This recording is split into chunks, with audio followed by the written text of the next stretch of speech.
Hello, hello, hello, everybody. Let me just increase my volume real quick. Alrighty. Well, okay, everybody. Welcome to the live. I don't do a lot of lives, so I'm excited today to do this one. Maybe if I get a little better at them, I could do them more often. I'm just using my laptop to do this one. Okay, so I think everything is working. So this live, what I did, I posted on Instagram about that I was going to do the live, that if you have questions, you can send me your questions and I'll answer the question on the live. This is also recorded, so you can always, it's going to be posted on my YouTube channel. You'll be able to always go back and watch the video. While it's live, you can also post comments right now that I can also, like if you haven't sent me a question before this, you could also in the chat send questions and things like that. So first things first is, of course, I hope everybody's doing well with all that's going on right now. I wanted to, I have this light on, but it's making me extremely hot. Okay, hold on. I'll turn it down some. But then, I lose the light in my room. I need some more sun. It's not really sunny where I am right now. But yeah, but the light is making me so hot. Ugh. Okay, so I guess I'll just have to deal with it for now. Let me see if I move it back. So, okay, yeah, it's making me hot. Okay, so one of the first, the most popular question that people have sent me is, hey, they were studying for their real estate exam, or let me get comfortable in this chair. They were studying for their real estate exam. Like, should they still even bother getting into real estate with all that's going on and stuff like that? So I wanted to answer that one first because it's just been so popular. Hold on just 1 second. I'm just gonna, hold on. I'm gonna see if I can move this light.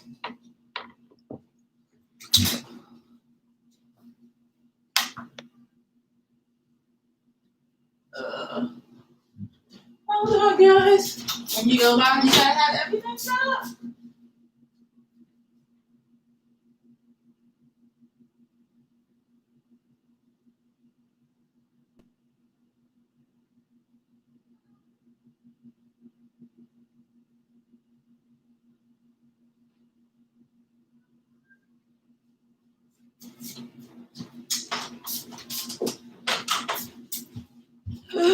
Okay, let's see if I move this over here.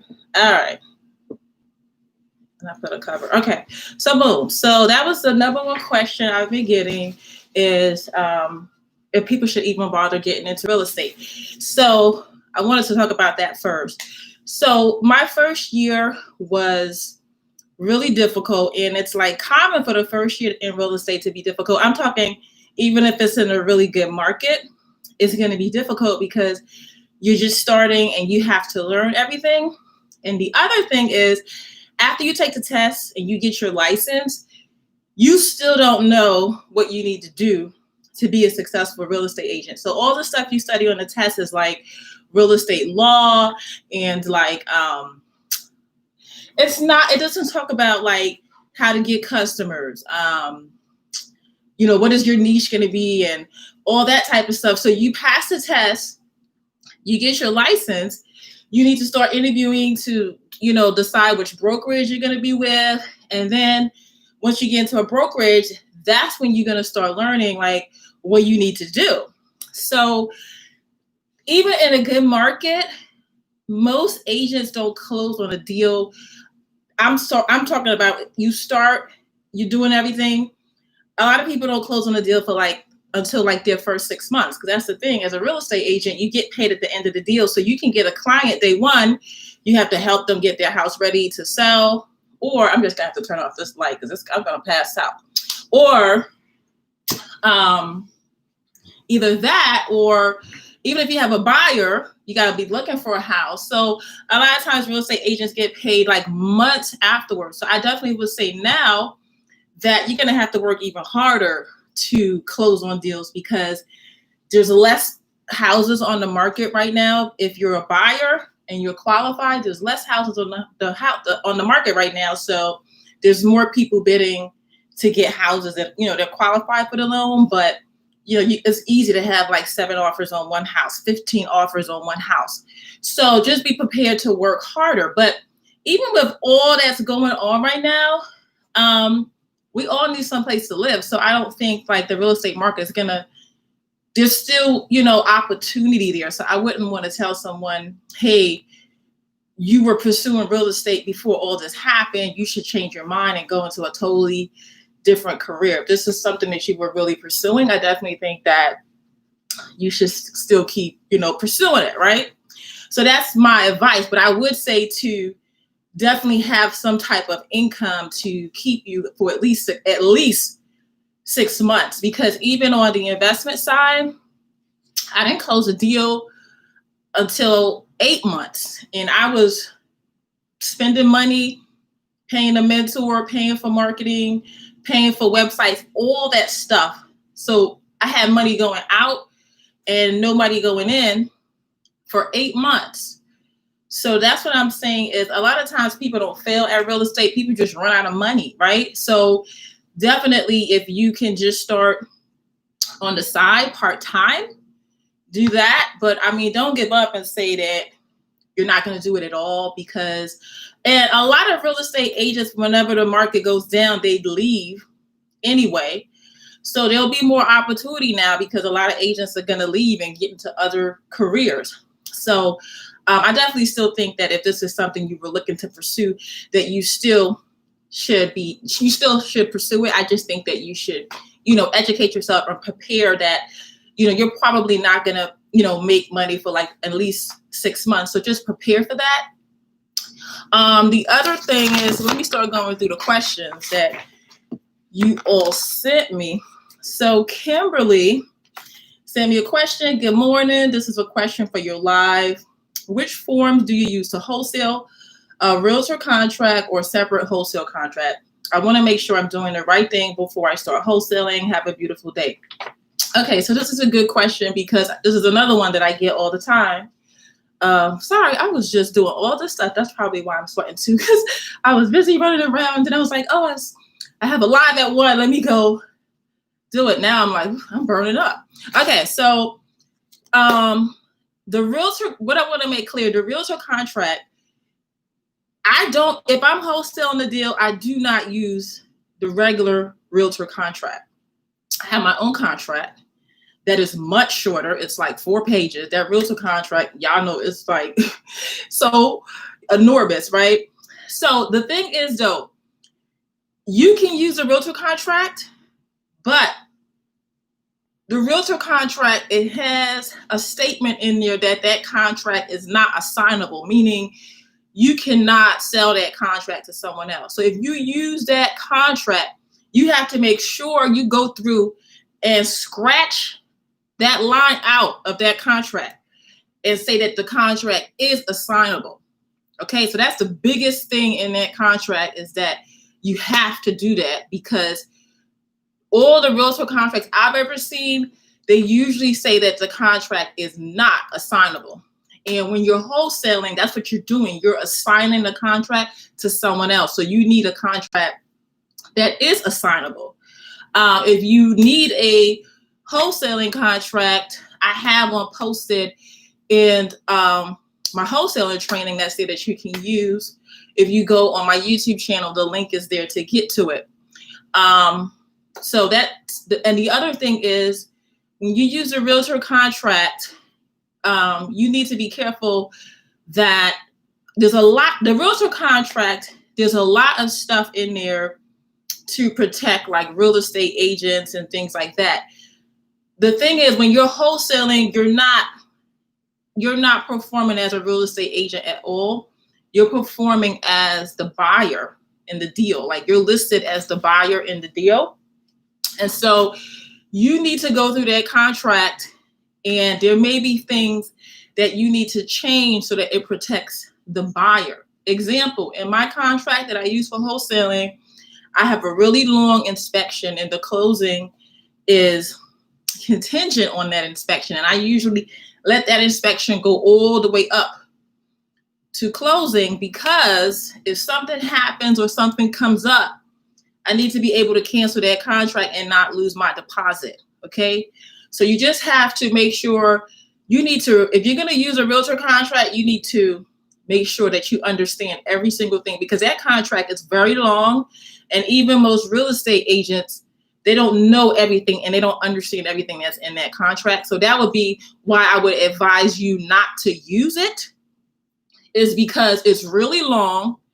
And if you're going to sign that contract, and remember, you're going to be giving the homeowner that contract to sign as well, and they're going to be asking you questions, right? Because if you bring up that contract, you best believe they're going to ask you to explain everything in that contract, and that contract is long. I mean, I was doing real estate for a long time before I became an agent, and I had to take a whole class, and I was like asking people, what the heck is all this stuff in this contract? If that contract is long, and the way some of the stuff is written, you have to be like, what does this even mean? So just starting out as a beginner, I wouldn't use that contract. But if you are, I would say the number one thing you need to do is make sure you cross out that the contract is not assignable, because then that's going to really get you into a whole mess. Okay. The other question I got is from Dre. It says, I've been a subscriber of yours on YouTube for a while. Thank you. I'm finally ready to start investing. I'm with KW First Atlanta, and most people in the office have little to no info or advice. As a realtor, would I have to pay KW part of my commission from wholesaling and later my rental properties? Also, I do understand any and all information you give is advice, and you will suggest I follow up with my broker. That's funny. I know whoever this is, they definitely are a subscriber, because I'm always like, what I'm giving you is advice, but you got to follow up with your broker and see what the broker says, because whatever your broker says definitely trumps what I say. Now, I'm with KW too, and I don't pay money when I'm wholesaling or rentals and stuff. But with KW, each office is actually individually owned and operated. So when you go from office to office, everything may not be the same, because like I've switched KW offices, and like the commission structure was different between the two offices. So that's what I'm saying is, that's why I'm always like, you have to ask your broker. And if you're a brand new agent and you're going out and interviewing with these companies, these are questions you need to have written down, because remember, you are interviewing the brokerage to make sure you're going to fit, make sure the brokerage is a fit for what you want to do. So you need to have those questions written down, because they may have different answers, and you need to know if you have rentals, if they have a particular requirement and structure, because that's the thing. You have to be compliant. If you're working under that broker, you have to be compliant with what they require.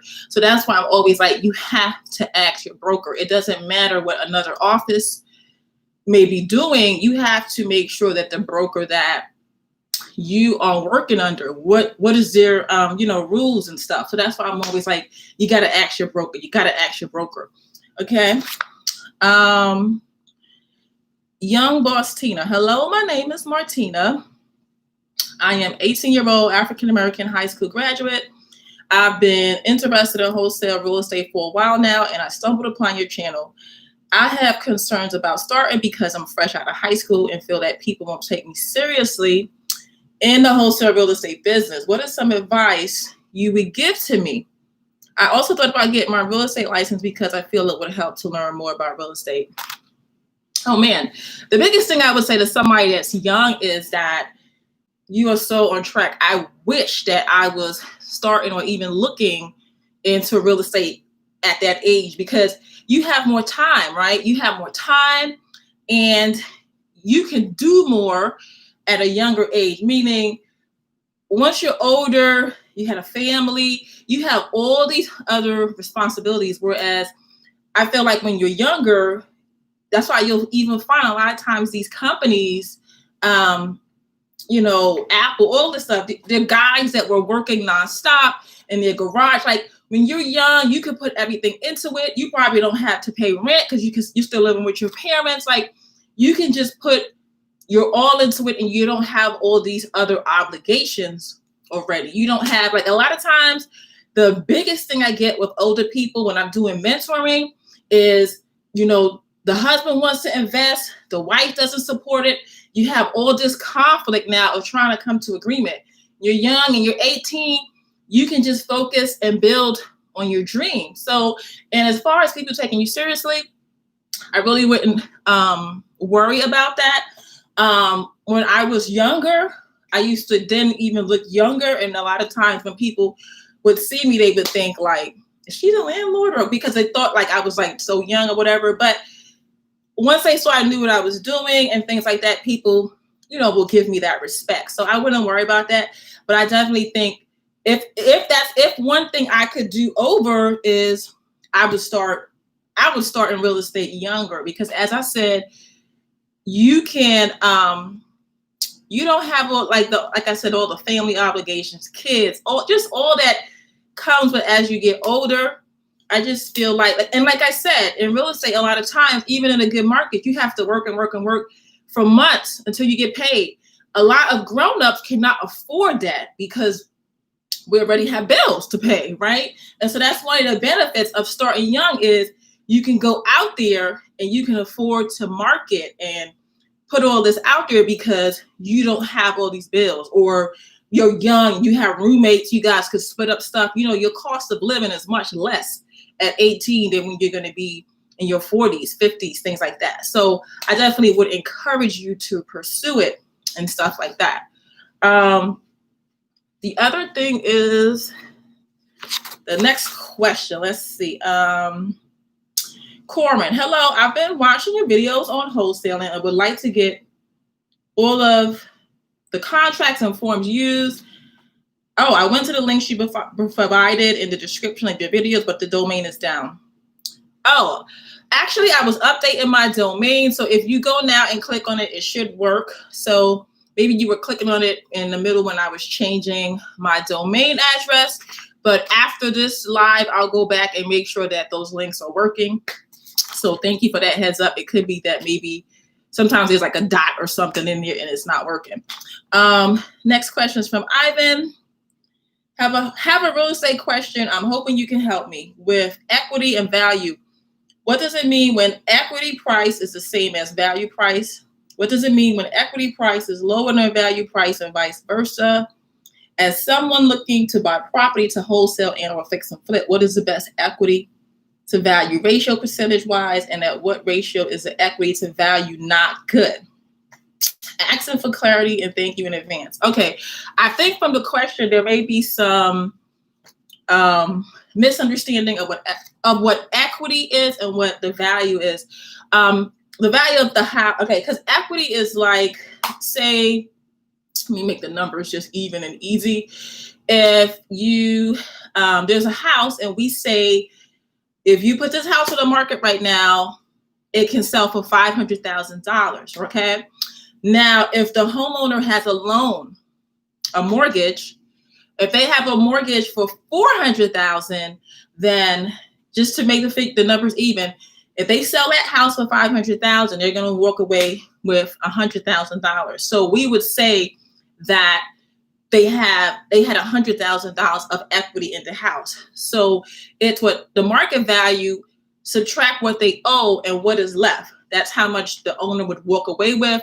And that's the equity they have. So the value of the house, though, it's $500,000. It's sold for $500,000. We would say, that's the market value of the house.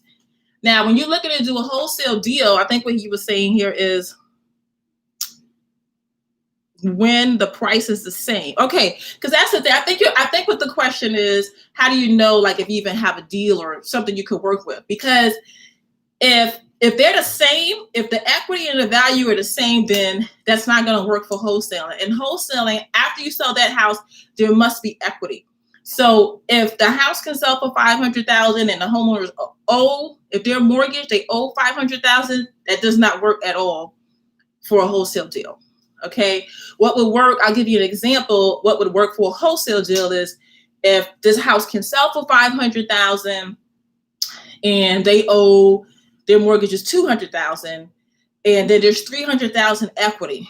Then you could do something with that, because remember, you have to sell that house to a cash buyer. And when you sell the house to the cash buyer, the house still has to have equity. So that's the thing.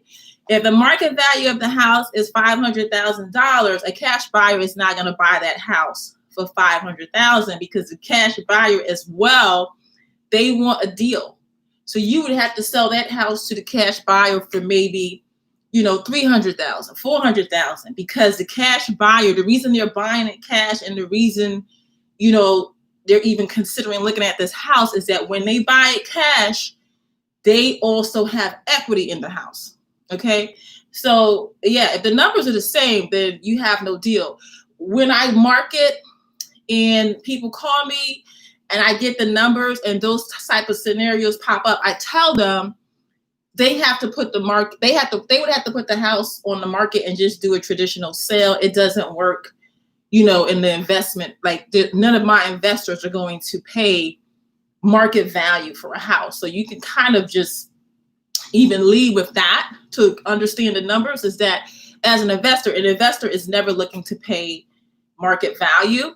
As far as percentages, I always tell people you can start with a 65%, but really what you need to do is, as you meet cash buyers, you need to ask your cash buyer, what percentage do they buy their houses at? Because you can start at 65, but say you get a cash buyer in your area and you talk with them and they may say they buy up to 75%. Then you have that range, right? Or you may get somebody that says they buy at 50%. So it's really based on what the cash buyer will buy the house for. But 65% is like a general rule in the real estate investment industry, I would say. But what I have learned is best to go directly to the cash buyer and ask them at what are the price points that they buy. Because the reason why I say that is I've had that happen to me where I may use 65%. I may use, some number, and then I go to the cash buyer and they're like, oh, well, based on that neighborhood, I don't go over 60%. You see what I'm saying? Then I have to go back and renegotiate the contract because I can't sell it at 65%. So that's why I've learned it's better to get the number from the cash buyer I'm going to work with. And then I know that I'm working within a range that they're going to buy this house. Okay.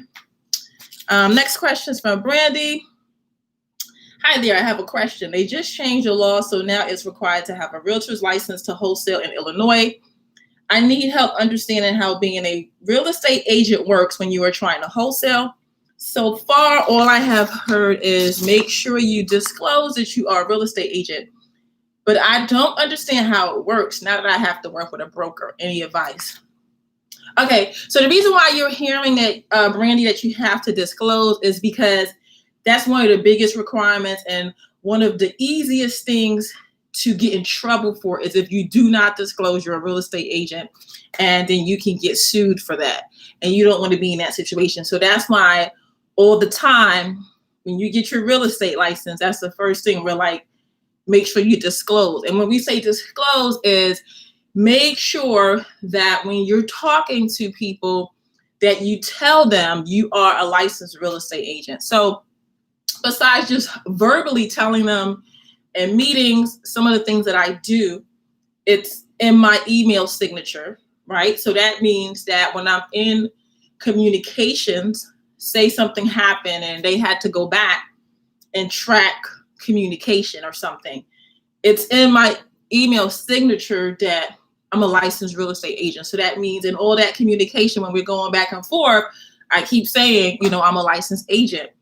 Also, when I send out my marketing material, like my letters, my postcards, I have on the postcards and on the letter that I'm a licensed agent. So that's what I'm saying. So basically, you just want to make sure that you're communicating. So we say disclose. Make sure you're communicating, telling people that you have your license, right? The other thing is like on your website, have on your website that you're a licensed real estate agent. So the main thing, you just want to make sure that people know when they're talking to you that you do have your license. When you're discussing a property with you, when you're discussing any type of real estate questions and things like that, that they know that you're a real estate agent. So it's not anything to, sometimes I know starting out, you're like in a panic about it, but it's really simple. Like I said, if you have it on your marketing material, you have it on your website,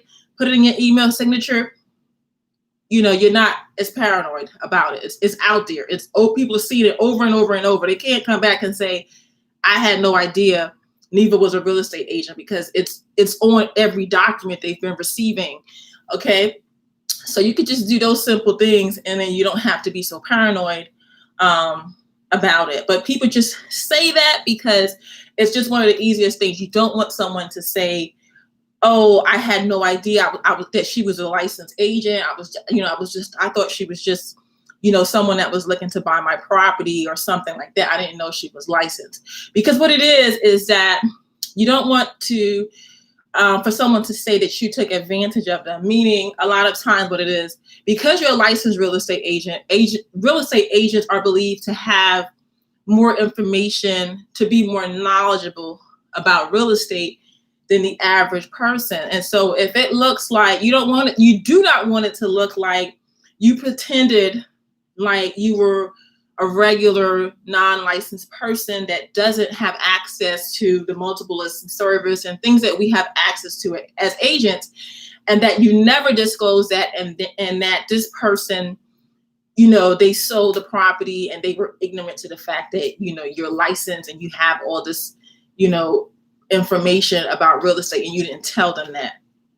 And a lot of times too, people are paranoid that if they disclose they're a real estate agent, that people are not going to want to work with them as an investor. But I have not had that in all the years that I've had my license. I've never had that. And when I tell people I'm a real estate agent, most of the time they just say, okay. And we just continue. There's no additional questions, nothing. We just continue. So I don't now just tell people, make sure that you're communicating that, make sure it's on your literature and all that stuff, but it's really no, big thing. I never get additional questions about it or anything. The questions I get about being a licensed agent and stuff like that are from you guys. Like when I come online for my YouTube channel, which is more geared to training and stuff like that. But in my everyday business, nobody asks me like about being a real estate agent.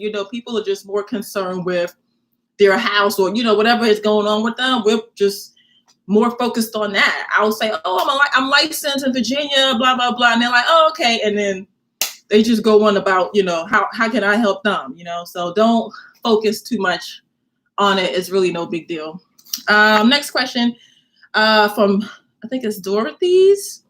Do you still do wholesaling? If so, can you explain what happens after you have a buyer and seller? Is it your job to contact the title company? What happens next?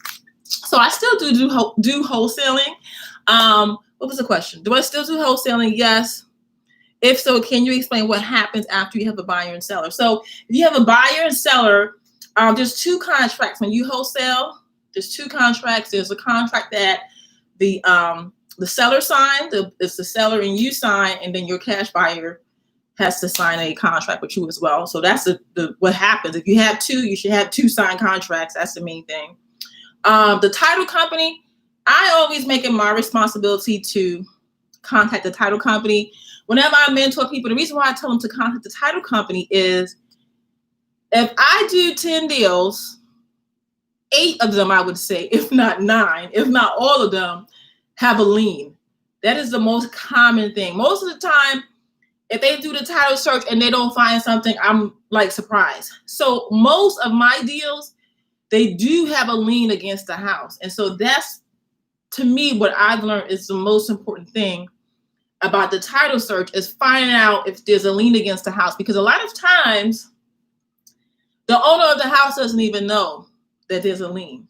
a lot of times people don't know. So if you ask them about a lien, they'll say no. And then when the title report comes, you're the one informing them that there's a lien on the house.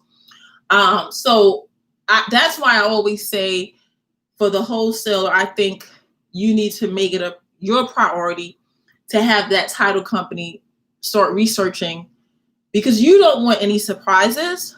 Because if there's a lien against the house, most likely, if you've already negotiated a price, most likely you're going to have to go back now and negotiate a new price, because most likely if it's a wholesale deal and it's a distressed owner, they don't have the money to pay the lien.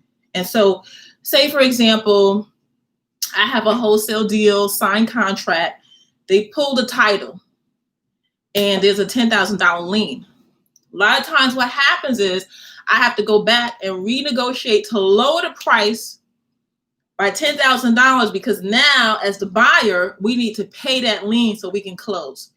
So that's why now that I've been doing this for a while and I have, I've been working with the title company over and over and over, a lot of times now I can ask them to run a title search before I negotiate my contract price. But just starting out, because you're brand new, a lot of title companies are not going to want to do that, or they're going to ask you to pay for that title search. And that could be a couple $100. Just starting out, sometimes people are like, I don't have that money. Or here's the thing, you may not get the money back, right? Because if you pay for the title search and then that property doesn't close, that's it. You just don't get your money back. But the title search, like I said, in wholesaling, I would say is very important, because in my experiences, most distressed property has a lien against it. Whether a lot of times it's the common ones are HOA dues, IRS, and then medical bills. What else is on there? Especially if you're going through divorced couples, they can end up with liens, because sometimes they're going back and forth who's going to pay for what debt, and kind of caught up in the middle of that. But those are the common ones. But that's, like I said, wholesaling, it's very, very common to have liens. And I mention that because don't freak out or think throw away the deal because it has a lien, because liens are they're just very, very common if you're saying you want to focus in the distressed market. Like in my niche is I focus on pre-foreclosures. It's just very, very common to have liens. Before, though, I used to do absentee owners, and sometimes they would have liens. Maybe that was more like 50-50. I wouldn't say that majority of those have liens. But definitely if you're doing like pre-foreclosures, people that are late or behind, yeah, they're going to have liens and stuff against their house. Okay. Next question. Abina. How to manage being a part-time agent while holding a full-time job? That definitely can be done. The number one thing to be successful doing that is you got to manage your time effectively. There's a video on my channel where I talk about time management and time blocking. And time blocking is basically when you go through, I use Google Calendar.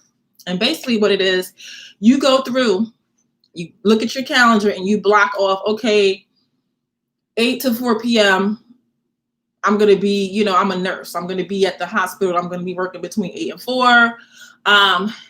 Then you can say, okay, I'll be home by 5 o'clock, 6 to 7 or 6 to 8 is my lead generation. That's when I go and that's when I make my cold calling and things like that. So you basically block off the time that you're going to do things. Like if you say you could say 6 to 8 is when you're going to set all your appointments to meet with people, right? So that means whenever somebody calls you and says, hey, they're responding to your marketing or something, you're always setting up a time between 6 and 8. Sometimes people are like, I do that all the time now, right? I do that all the time. People will say, oh, can we meet at 2 p.m. or something? I'm like, if my time block is that my appointments are from 5 to 8 or something, I'll tell them, oh, I have another appointment already at 2, but I could meet you at 6. So you want to be the one controlling the time. And then it's also easier because you don't want to just be all over the place. Meaning you could probably take off at your job or something and tell them you have an appointment or something like that. But it's not as manageable. Like, you don't want your schedule to just be all over the place. So that's why I don't recommend that. I recommend that you just stick to the time blocks that you choose, and you let people know this is the time you're available to meet. And most people are going to they're just going to work with your schedule, right? Because if you start trying to accommodate to everyone else's time, then your schedule is going to be all over the place. And when you're working full time and you're doing real estate part time, you don't have time to be all over the place. You have less amount of time to work your real estate business. So when you do work your real estate business, you need to work efficiently, right? Because when I first started, and the reason why I stress this is that when I first started, I did have a full-time job, and that's what I used to do. If somebody was like, oh, I can meet you at 10 a.m., then I would change my whole work schedule, meet them at 10, get stuck in traffic. I mean, it just turns into a whole thing.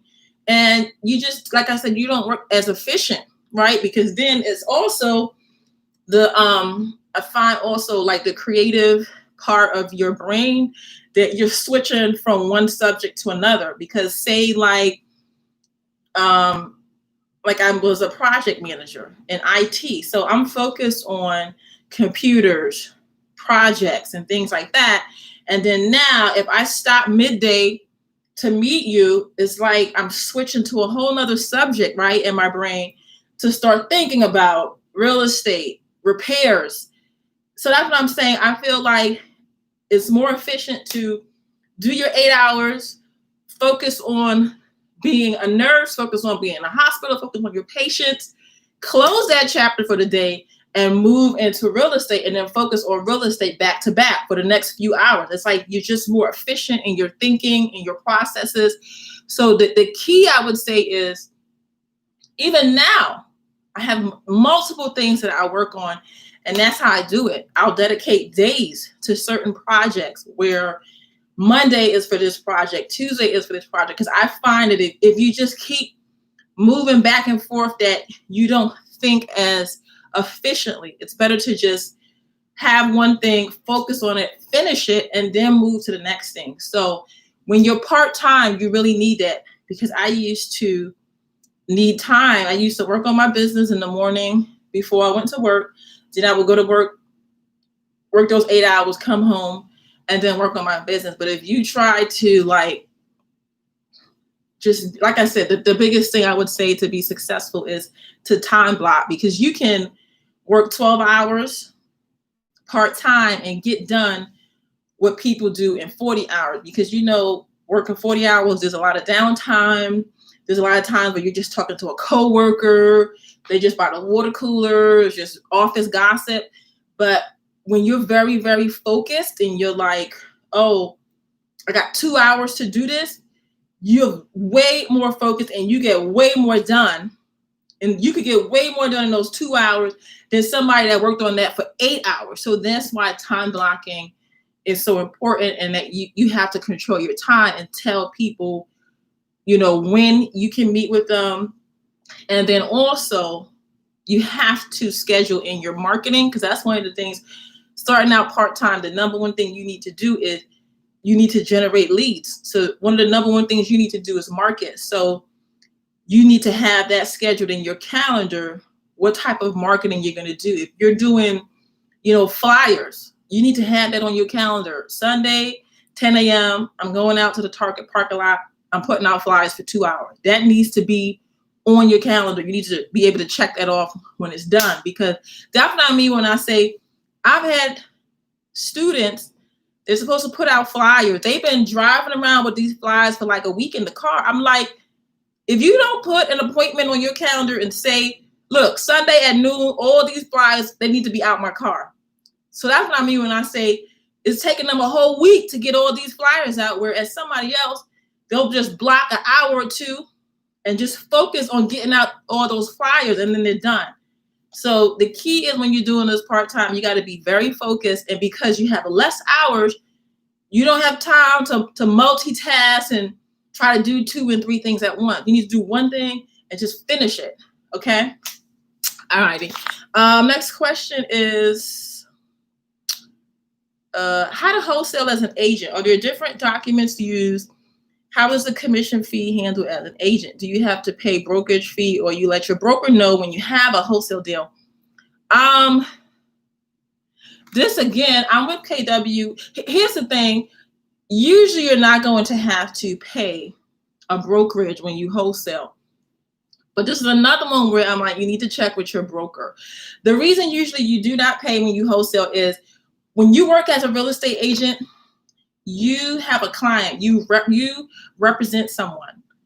When you wholesale a deal, you don't represent anyone. You are the buyer on the contract. So that's why usually you wouldn't pay like some type of commission to a broker or something like that. But like I said, it depends, because I do have, I always give this example because I had a friend, he's a real estate agent and he wholesales, but he works in one of those brokerages where it's like, he just pays like a flat fee every month, and it's really low. I think it's like a couple $100. But when he wholesales, he does pay, he pays a percentage of like his finder's fee or something like that. That's arranged with his broker. So that's what I mean is you need to check what the broker you work under, what their requirements are, because you don't want any issues. And the thing is, a lot of times when you're a licensed real estate agent, because you have to disclose it on these documents, a lot of times the settlement company, when you have, like, when I wholesale, it's in my investment company name, right? But if you have your name, like meaning you just do, like, say I did a contract in my name, Neva Williamson, because I'm a licensed real estate agent, a lot of times the settlement company directly, meaning when I close on a traditional deal, the settlement company sends the money to my broker, and then my broker pays me, right? However, when I wholesale, it's not in my name, it's in the investment company name. So the settlement company sends the check directly to the checking account for my investment company name. So what I'm saying is, the reason why sometimes people can have issues is if you don't have an LLC and you're a licensed agent and you wholesale, then that contract is going to be in your name, which means the settlement company is going to send that check to your broker. Now, if your broker says, hey, you need to pay me 10% or whatever, the broker, there's really not going to be a big disagreement, because the broker's going to take their 10% and then pay you the rest, right? So that's the thing. You need to know ahead of time what the arrangement is, so that you don't get your check. You're like, oh, I didn't know I had to pay when it's a wholesale deal or something like that. So that's why ahead of time you need to get this type of information and know what is it that you need to do. So like I said, that's usually the reason, why when I wholesale, it's in the LLC name. So it has nothing to do with me being like a realtor. But like I said, if it's in your name and you're a licensed agent, the settlement company, to be in compliance, they're definitely going to send your check to your broker. They're not going to pay you directly. Okay. And then if your arrangement is that the broker, is that the broker doesn't take anything, then there's, just going to be a pass through. If you made a $10,000 wholesale fee, the broker will just, pay you $10,000. So that's the thing. For those of you that are new also as real estate agents, is when you close a deal, the settlement company pays the broker, and then the broker pays you. So the broker always gets whatever their cut is, they always get their cut first. So there's no, going back and forth about their percentage and all that, because the broker takes their cut first and then they pay you. And it's really quick. It's not like a long delay or anything. So you don't have to, at least with my broker, has never been some huge delay or something to get paid. So you don't have to worry about that. But it's just that I'm sure you wouldn't want any surprises on, how much your check is after the broker gets their cut. So those are all the questions that I picked to answer, because I figured I would only be on here for about an hour, and I'm looking now it's 45 minutes. So I think I actually did pick a good amount, because I was like, I think that's about it. I think I answered all the ones that I picked to answer, unless somebody that's on the live right now has a question that you want to type in. But yeah, I'll probably, like I said, this will be recorded, and it's just going to be posted on the YouTube channel. So it was just a chance to come on here and do a video live, because I usually don't do a lot of lives. I think I did one like last year or maybe the year before that or something like that. So it is a whole different setup within YouTube to come on live.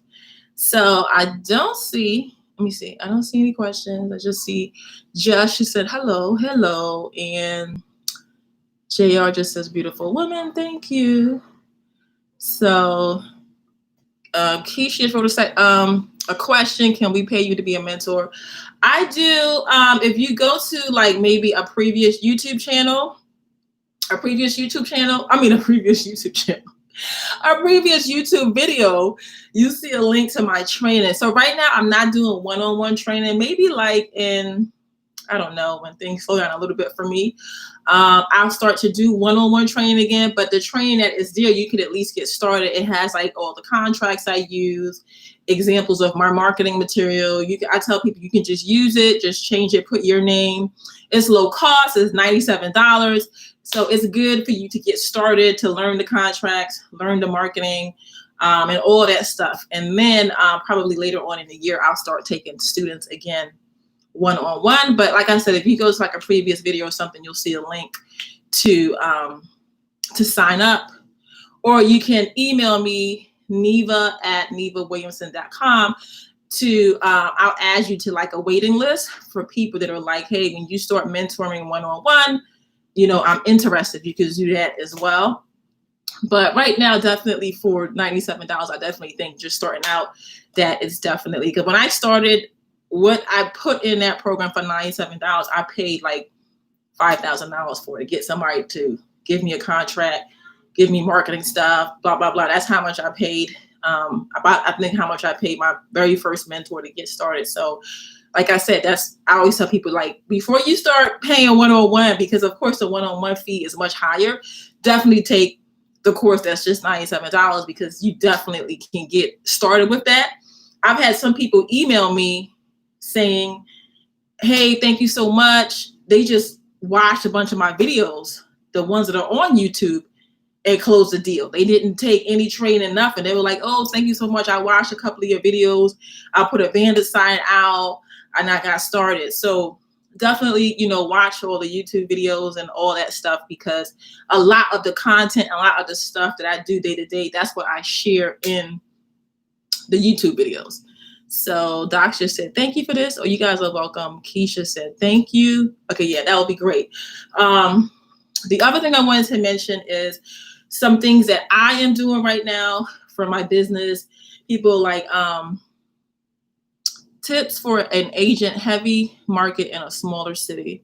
What does that mean, heavy market in a smaller? I'm thinking you mean how to be successful in a smaller city, maybe. The key, I always say, when you're just starting out, the key with marketing is, that's what Doc on The Rock is asking. The key with marketing when you first start out, because number one, when you first start out, usually you have a small marketing budget. So what I usually say, what I usually suggest and what worked for me in the beginning is to pick a niche, meaning pick a specialty and market over and over to that group. Meaning, the mistake I made when I started is I would market to different people. Meaning sometimes I would market to absentee owners. Sometimes here in DC, you could buy a list for people that had liens. Sometimes I would market to people that had liens. I would be like, oh, I'm gonna go market to the liens list. Sometimes, so I was marketing to all these different groups. The reason why that's not as effective is when you're marketing, people have to see you over and over and over before they respond to the marketing.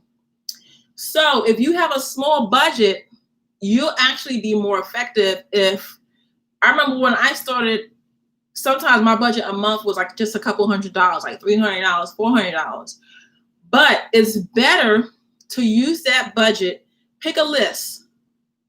Pick a pre-foreclosure list. If you have a farm, like a small city, say as a real estate agent, you're like,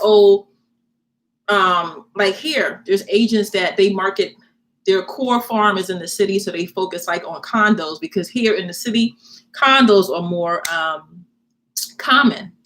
So what they do, they'll pick just one condo building, and they keep marketing to everyone in that condo building. So they just keep getting listings in that same building. The reason that's more effective is you can keep up with the marketing, because here's the thing. When you send marketing to, like, I would send marketing to absentee owners in January. Then February, I send a list to somebody else. Then March, I send a list to somebody else. It's not as effective as if January, February, and March, I sent the same people if I market to them again. Because here's the thing. You're going to have to market to the same person like 7 times. 7 times. That's the lucky number. You have to market to the same people have to see you over and over 7 times. So it's better for you to pick a small group. So that's why you'll see a lot of top agents. They'll say, oh, this is my farm. Their farm is an area that they've picked that they're going to keep marketing. They keep marketing over and over to the same people in that farm, because even if you have a $10,000 budget, like I know agents, like they're spending millions of dollars in advertising. Even at that level, they have a farm. Because like here, I will tell you, the top agent where I live, he's the top agent in the US. He only markets in this area where I live. That's it.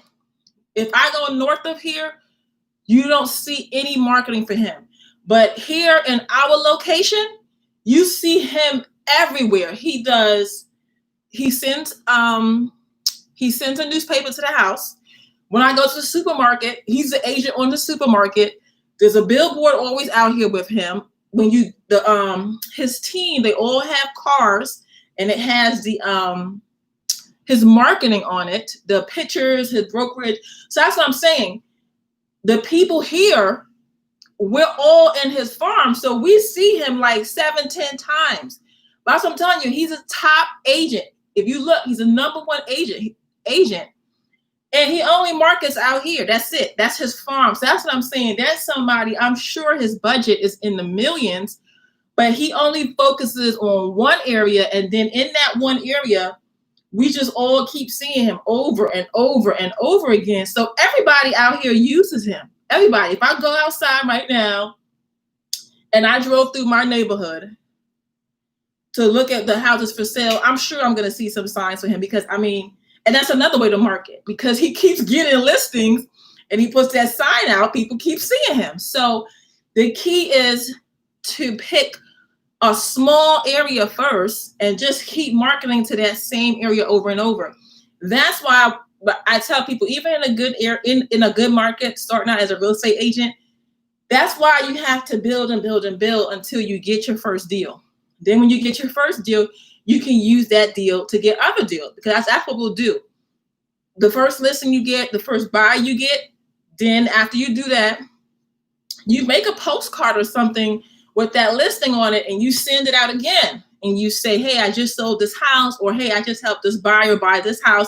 So you need to keep sending messages to the same area. Like I said, do not waste money like I did in the beginning, marketing to different areas, different niches, different farms. Because I'm telling you, not even top agents that have $1 million budgets do that. They do not do that. They pick an area and they dominate that one area.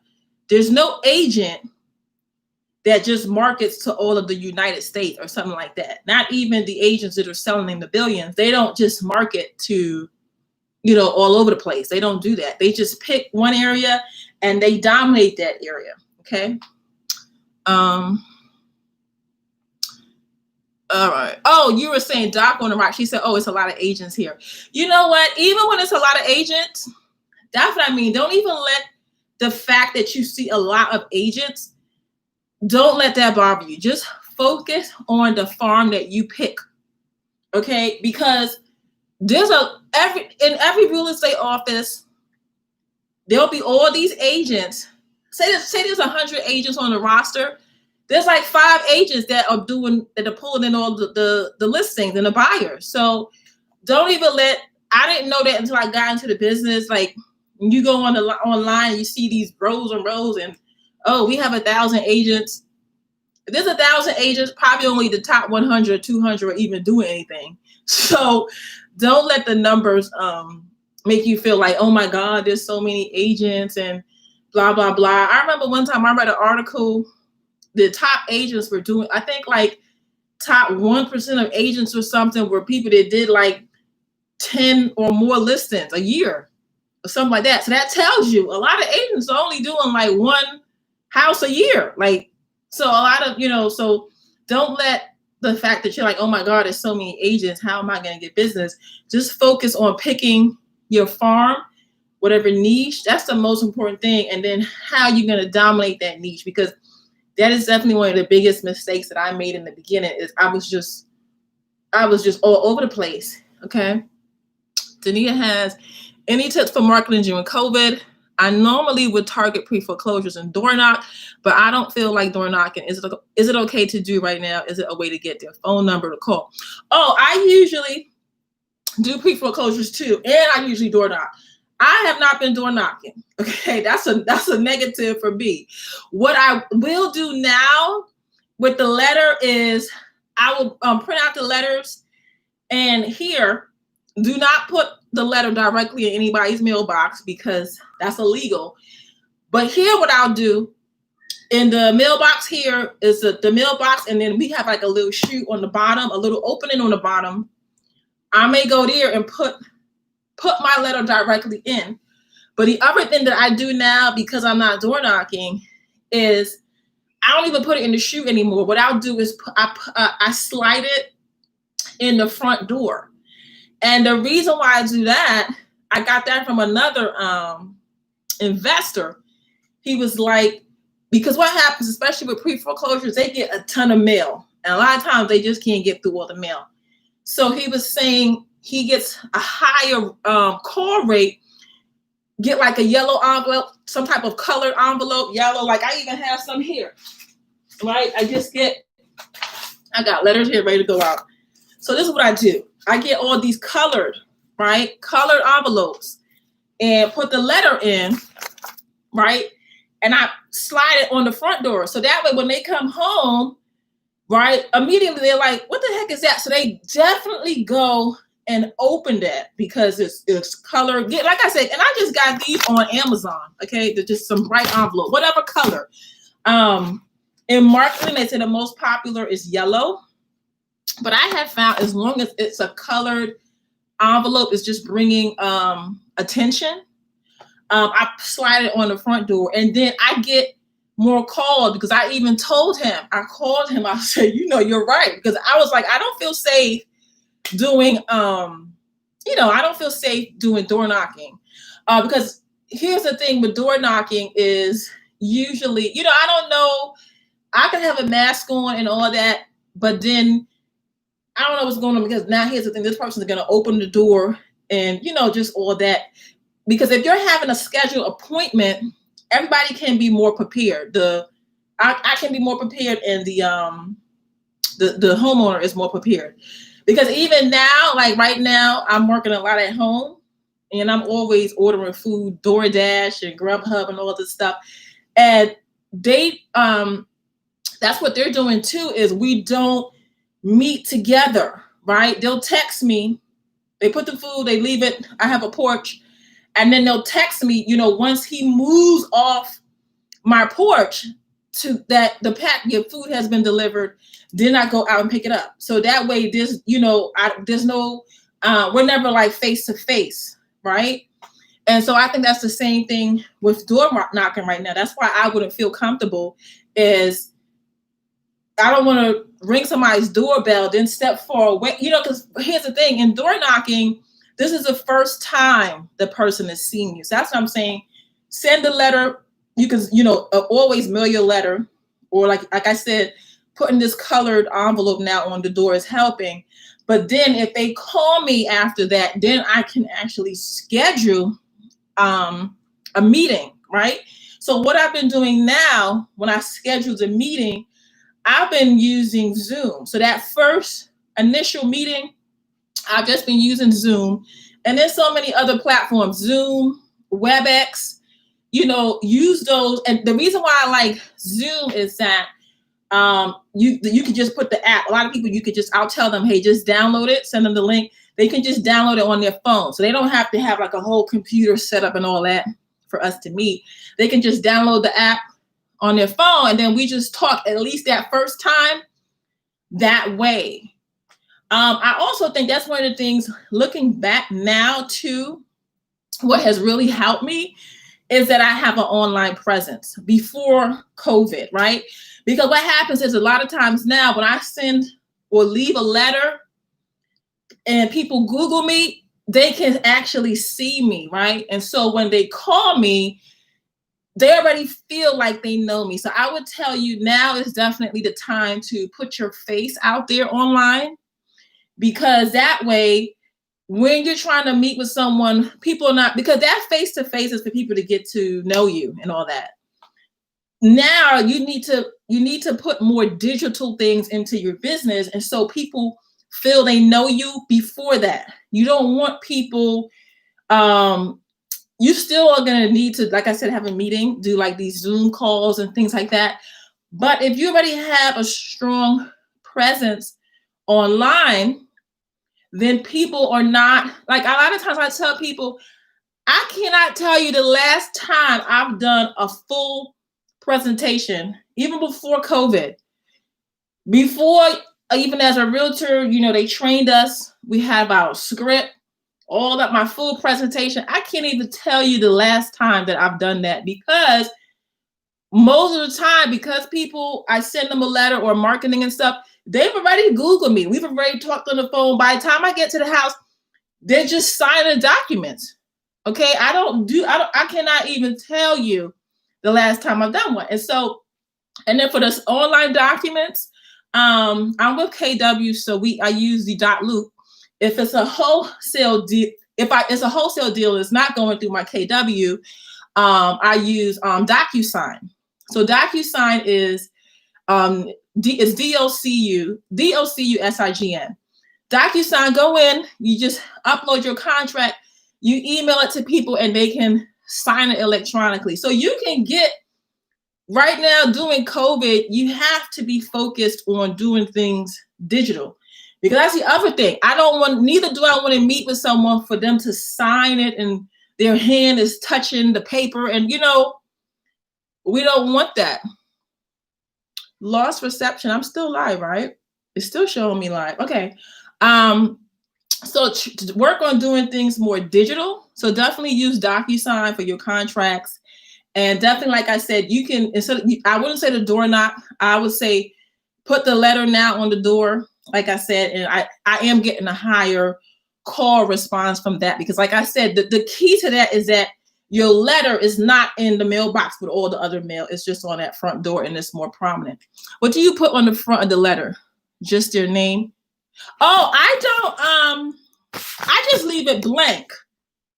I don't even put their name. The ones that I know I'm going to slide in the door, the letter and stuff will have all their info, but the ones that I know that I'm just gonna slide in the door, I don't put anything on the front cover. I just leave it blank. But that's just me. You could just, because here's the thing, the reason why I don't is just that that's gonna take me more time to write up all these letters. You know what I mean? So write up all these envelopes. But because the ones that are going in the mail, usually I use a company that does it. So that's just really laziness on my part. But I mean, I think it's fine because you're just putting it, you're just sliding it on their door. And then inside the letter that I type up will have, their name and stuff like that. But I'm thinking it could be fine if you put their name and just slide it. But like I said, remember, you're gonna be the one writing up all these envelopes is the thing. And if you're doing a lot of pre-foreclosures, that's gonna take a long time to do. So that's really the only reason. So, but I think that is the last question. But yeah, this was good. If anybody has any more questions, going once, going twice. So yeah, because now it's showing I've been on 1 hour, 6 minutes. So I figured about an hour would be good. Okay, so Dania said, got it. Thank you. But yeah, definitely right now, try to everything that you do, try to see what you can do it if you can do it digitally, and really, you're still gonna have to eventually go out to the house, inspections, all that stuff, but try to definitely limit, how much you have to do. And even on the traditional side, that's what's going on.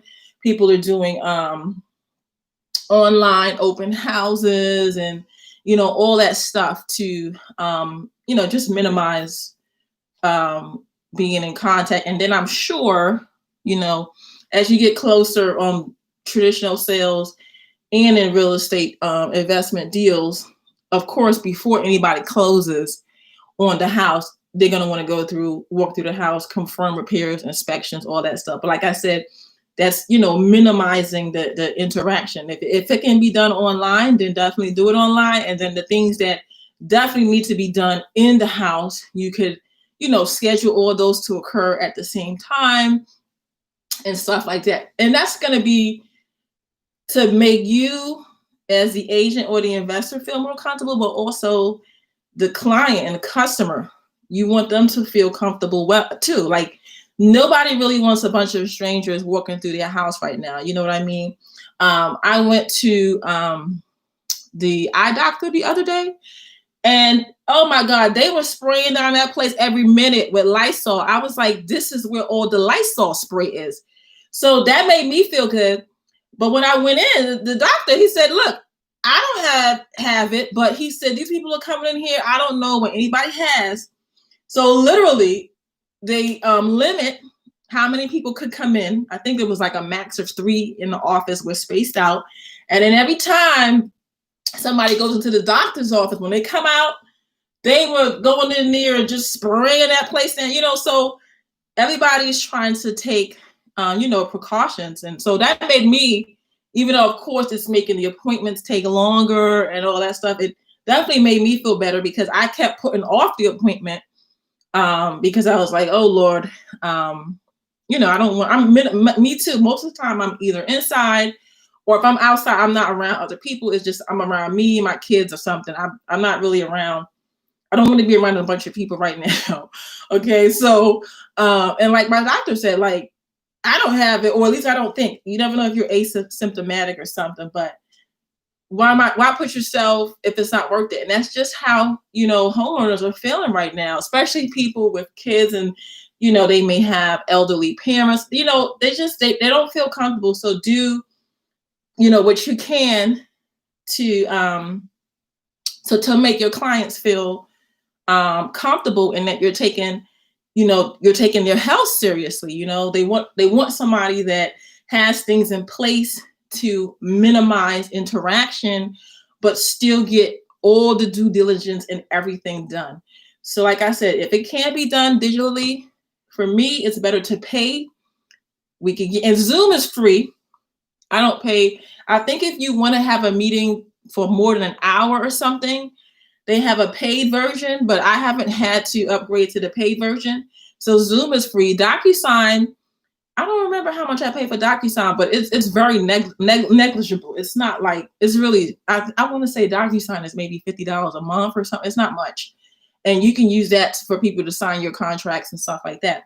A lot of settlement companies now, they got, at least here, a lot of settlement companies now are sending me stuff digitally. So it's the same thing. People are trying to get all the stuff that they can do done digitally, and then and even when you get to closing now, a lot of times you're scheduling those out so that everybody's not in the same room together and stuff like that. So those are the changes that are going on and that are going on now that are helpful. So, real estate is still moving along, just different, but don't sit around like, oh, let me wait for things to go back to normal. Meaning like, oh, I'm gonna wait for things to go back to normal before I'm gonna door knock. Still reach out. My thing is, I used to door knock too, but I still want to reach out to those people just in a different way. So just look for different ways to do things, to be, that's why they're saying now will also be a time of innovation, like a new way to do things. Because if you just say, like, I've already invested so much in focusing on pre-foreclosures that I'm not going to now switch to another niche just because I don't want to door knock. I'm like, oh, how can I still do pre-foreclosures but do it differently? So definitely whatever niche you have, think about it that way, because I've already been doing this for a couple of years. So I don't want to start all over doing something else. I want to still do it, but just do it in a different way that's still effective. The other thing that I wanted to share, I never finished, was the other things that I'm doing now because of what's going on. For me, doing pre-foreclosures is the pre-foreclosures, the actual auctions in my area are all stopped. So there's the bank cannot foreclose right now on actually like literally sell the house. So if I look at the status of the loan, it may show pre-foreclosure, but that's the thing too. I would tell people with buying these lists and stuff, that's why you got to be careful where you get the list from, because I tell some people is the banks are so behind with stuff. Some of these lists are not even legit because they're people that are going through forbearance, and the bank needs to get on top of updating how these things are reported, and all that stuff. So definitely there's a video where I recommend some companies that I use if you want to do pre-foreclosures and stuff. But so you're not going to see like an auction list right now. If somebody's selling an auction list now, it's old. In most states, that list is old because there's no auction going on. So that's why I always tell people, you need to, when you're buying lists, make sure you're buying a list from a company that that the list is current as much as possible. Meaning, if it's June, you don't want to buy a list that they pulled January of that year. That list is too old. So right now, be very careful if you're focusing on pre-foreclosures, ask them, when was the last time that list was updated? Because you want the list to be as recent as possible so that that is legitimate. Because it could be just people that they haven't updated yet, that they're going through a forbearance, or like I said, if people are selling lists with auction dates, that's not even correct. That auction date is not going to happen. Here in Virginia, they're saying we're going to start again in September, but I doubt that's going to happen. I don't think we're going to start in September. And I've heard other people saying it's probably going to be like 6 months, to a year until we really start seeing the auctions and stuff, the way they used to be. So definitely pre-foreclosures are still a good niche to be in.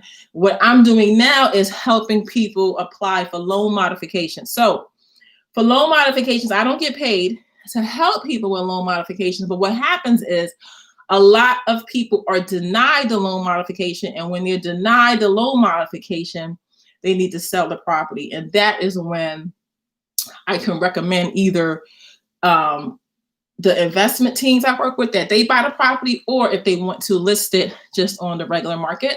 So that's what I'm doing, is sending out now marketing to help people with loan modification. So right now I'm not buying a pre-foreclosure list. Right now what I'm buying is just a list of people that are late, because that list I'm finding is more accurate, because people are selling pre-foreclosure lists right now. The list is old. Or it's just, like I said, the bank is also updating stuff. People are doing forbearance, a whole bunch of stuff is going on. So it's like all that kind of has to, like I said, kind of settle out for things to be more accurate. And the reason why I say to focus on where you buy lists is that lists are expensive. A lot of times people are like, I don't have a lot of money. I don't have a lot of money. Don't waste your money buying lists that have not been recently updated. So that's why I'm always like, and the reason why I stress that, that's one of the things I've done. I have spent thousands of dollars on lists that are useless. So please don't do that. So please refer back to there's some videos on my channel where I talk about different places that I buy lists. And that's for me. You know, I bought lists from 10, 15 different places. And now I'm like, okay, these are the companies that I've had the best luck with, that their list is always legit. Do you work with a specific lender for the modification? No, the loan modification is just, I'm marketing to the homeowner. So the loan modification package is it just goes to whoever their bank is. So I have clients, Wells Fargo, Bank of America, USAA, Navy, Capital. It's just whoever their loan is with. If they're behind, they can submit a loan modification package, and each lender will have their own loan modification package. So the homeowner needs to apply and fill out that loan modification. So the loan modification package is it's a lot of documents. I've had people complain, dear God, they ask more information for the loan modification than when I got the loan. So that's why you can help people, because most people are overwhelmed with getting all their documents together.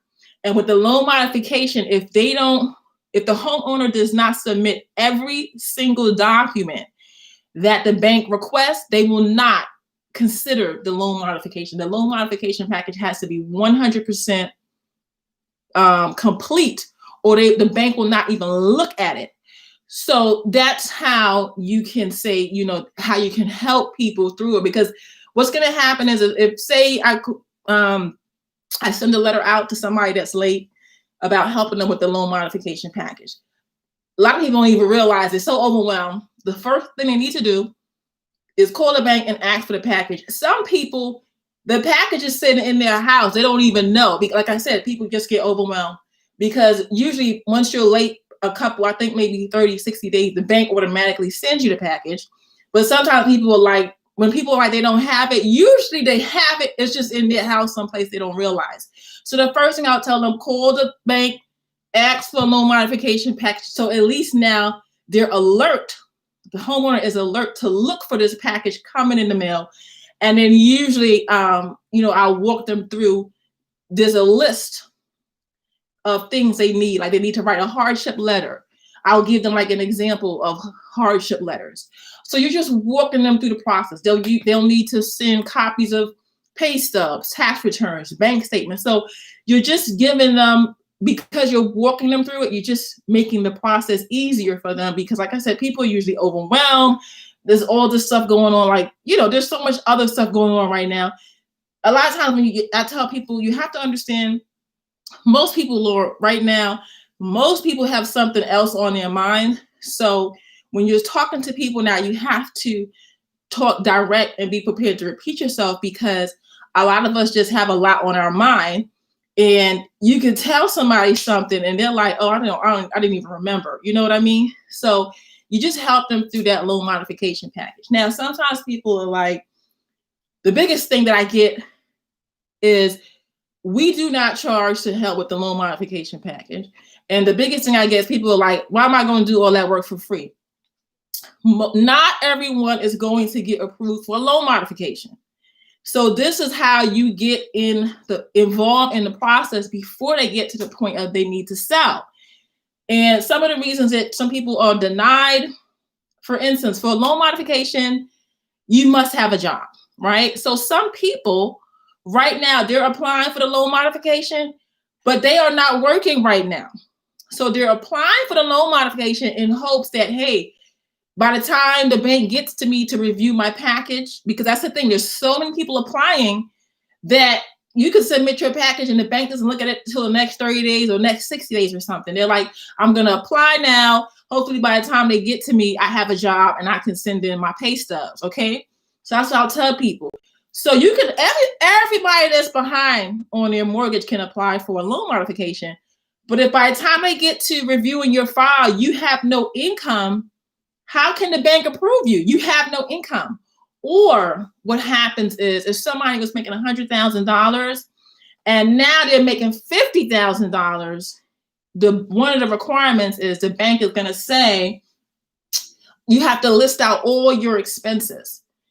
So if they look, you do all your expenses, if it's a negative number at the bottom, they're not going to approve the loan modification. So that's what I'm saying is you help people submit the package.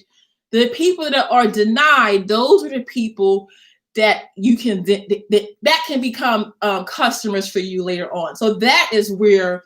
So that's what I'm saying. Even if I could charge somebody to help with a loan modification, it would be what, a couple $100. But if I get a real estate deal, or even if I list a house, I make like 10 grand. So I'm like, so that's what I'm saying. To say I'm not going to do it because I can't charge what, $350 to help you. I don't think to help with a loan modification, it's not a lot of work basically to help someone through the process. But the fact that you can make $10,000, $20,000, $30,000 from a deal, for me, I think it's worth it. That's my lead generation, because like I said, right now in my area, there is no auction going on. So I usually buy the auction list. But right now there is no auction list because there's no auctions going on. So if I just sit back and wait like everybody else, like some other agent or other investor, that's what I'm saying. I already have a pipeline that I'm working on. So that's what I'm saying. Whatever niche you're in, you gotta right now think of a way to still work it. Don't be one of those agents or investors that sits back and wait for things to go back to normal. No, there's no auction list. I'm not going to sit here and wait until auction lists come back.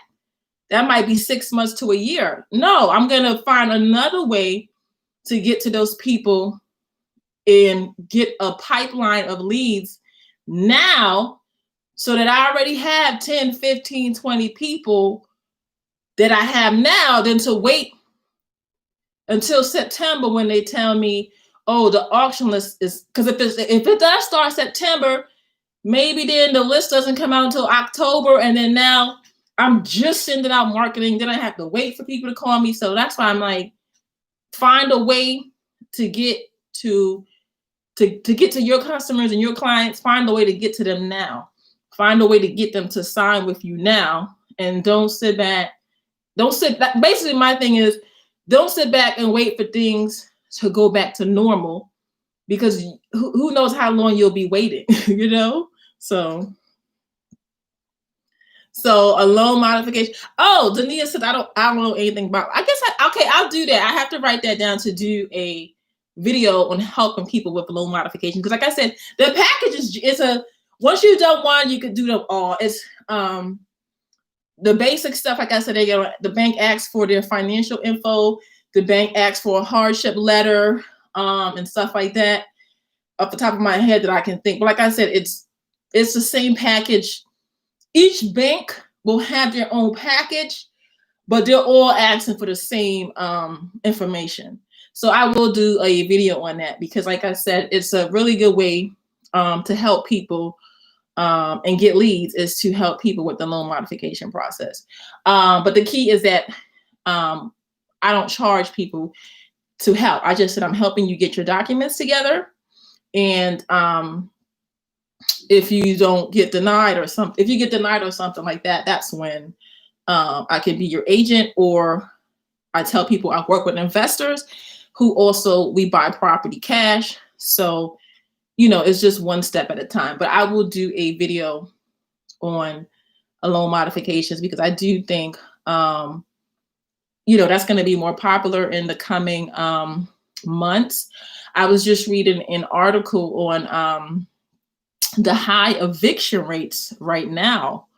So that definitely tells us some of what is coming. Basically, the article was saying that eviction rates, not the number of people that have been evicted, but when you're a landlord, you have to submit to evict, like to the court. So the number of those, I guess that's what the requests or something, I'm not sure what they call it, but the requests for the evictions are like 4 times higher. So for us as investors, you know that that's going to be even more tired landlords, because I can tell you, I've done evictions, and I've done enough evictions that sometimes you just like, look, if somebody just came and bought this house right now, I would just sell because of it. And then what they were saying was, because the eviction rates are 4 times higher, it's taking longer to evict, and it will continue to take longer because say you submit, right? Because what would happen is I would have my lawyer, they would submit the petition to the court, and then I would get a court date to go and show, hey, this person hasn't paid their rent, I want to evict. Now, what they're saying is, say you usually get your date 2 weeks out, 3 weeks out. If there's 4 times more people going to the court, the date you get is going to be further out. So say, it could be, what is it now? It's August. You usually could get a date in September. They're saying, well, now it's going to be so backed up, you may get a date January. So that's 4 months, they're like, that's months and months away. That's more additional months you're not going to get rent. So that's one of the things too right now, is to read what's going on in real estate, because that's definitely an indicator of, hey, that's, unless Congress does something, offers some type of rental help, that is going to be, evictions are definitely going to be an issue that are coming, because we see that they already have the data showing that more landlords have submitted for evictions. Now, not everybody that you could always, I've done where my lawyer goes, she puts in the eviction, and maybe the tenant catches up or something, or the tenant just decides to leave before the date. So not everybody that you put in the eviction to the court gets evicted, but the fact that that number right now they're saying is 4 times higher, that definitely tells you that's a lot of people right now that can't pay their rent. And so just different things like that is to keep up on the real estate numbers, what's going on, because the number of evictions and things like that, that's important. That's an indicator of, because most landlords are just a regular mom and pop person that owns, 2 or 3 rentals, and they cannot afford to have people not pay rent 6 months, 8 months. They can't afford that, because even if, most people have some type of mortgage on their rental property and they need that rent, to cover their bills and stuff. So most landlords cannot afford for people not to pay rent for 6, 8 months. So I do think that we'll see more landlords just choosing to sell than to deal with all the issues of the evictions and stuff. So just wanted to drop that nugget on you. When I say some of the things that I'm working on is definitely just looking at the numbers so that I know. I hate to speculate, because I feel like, hey, some people are going to say, oh, the market's going to crash, we're going to have these foreclosures. But if it's an actual number, like this is real data that they're saying, hey, this is what's going on at the courthouse, then that's really what's going on. It's not someone predicting how much evictions, but it's, hey, this is really the amount of, this is the number of landlords that have gone and requested to evict. So that's what I would advise, is to look at real data to kind of guide you, what you should do as a real estate agent and what you should do as an investor. Because like I said, that speculation stuff, some people are going to guess right, some people are going to guess wrong, but definitely look at real data before you put, any money into anything you want to do. So that's why for me, I'm definitely sticking with my niche. I'm still focusing on pre-foreclosures, because the data does show that there's going to be customers. I already see it now, because I have so many people that are applying for loan modifications. So that's what I'm saying. It's not a guess.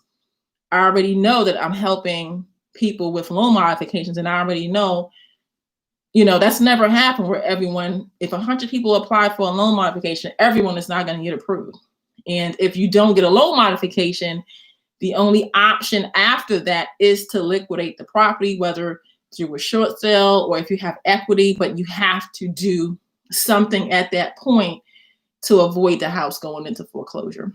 So those are all my tips that I wanted to share with you all today, and I got to answer your questions. So like I said, I will follow up and do some videos on loan modifications so that you guys can definitely get some more info on that.